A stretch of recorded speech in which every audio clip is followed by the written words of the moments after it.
என் பொண்ணு இங்க இருந்து போகும்போது நம்ம கோவிலுக்கு போக வேண்டாம், நீங்க நான் டாடா 3 பேரும் சேர்ந்து வேற எங்கேயாவது போகுமான்னு ஆசையா கேட்டா.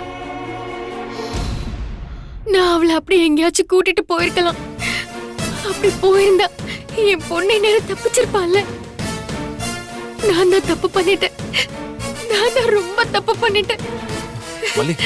அந்த சுடரை எப்படியாச்சும் கண்டுபிடிக்கணுங்கிறதுக்காக நிறைய விஷயத்துல என் வெண்பாவை நானே யூஸ் பண்ணிக்கிட்டேன். வெண்பாவை வச்சுதான் அவ வச்சிருந்த இன்னொரு போனை கண்டுபிடிச்சேன். வெண்பாவை வச்சுதான் ரகு இருக்கிற இடத்த நான் ட்ராக் பண்ணேன். அத வச்சுதான் போலீஸ் அந்த ரகுவை பிடிச்சது. இது எல்லாத்தாலையும் தான் அந்த ரேணுகாக்கு வெண்பா மேல கோவம் ஆயிடுச்சு போல. அதனாலதான் என் பொண்ணை கடத்திட்டு போயிட்டா. நானே என் குழந்தைய இந்த கதிக்கு ஆளாக்கிட்டேனே. என் பொண்ணை நானே தொலைச்சிட்டேனே. எனக்கு விமோச்சனமே கிடையாது. எனக்கு விமோச்சனமே கிடையாது.